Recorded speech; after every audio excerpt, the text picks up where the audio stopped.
French lawmakers are starting a two-week debate about President Francois Hollande's controversial proposal to legalize marriage and adoption for same-sex couples. France already allows civil unions between same-sex couples, but Hollande pledged to extend their rights during his presidential campaign. France is divided over this issue, as our correspondent Kate Parkinson reports from Paris.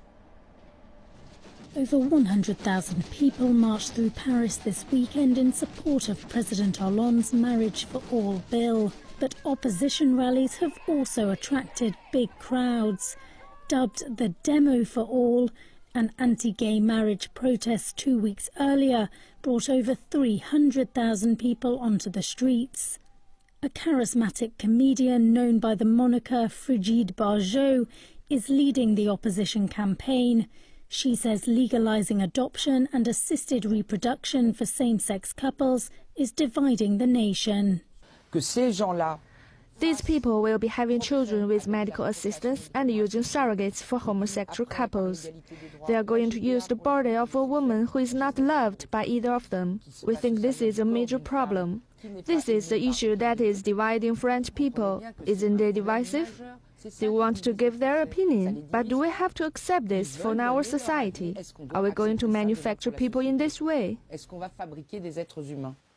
But despite opposition, it is expected that this bill will become law, maybe even as early as by May.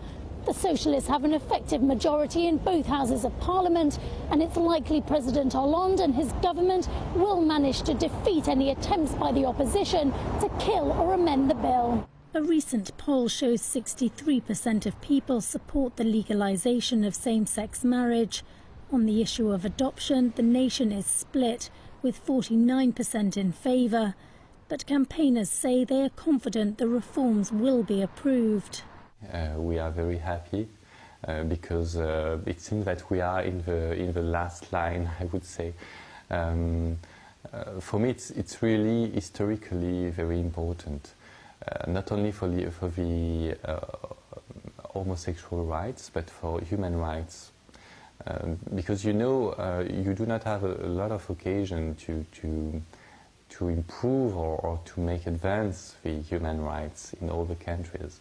And for me, for France, it's really something very, very important, and it will be historically important. If the Marriage for All bill is approved, France will be the 12th country to legalise same-sex marriage, and it will be one of the biggest social reforms in France in decades. Kate Parkinson, CCTV, Paris.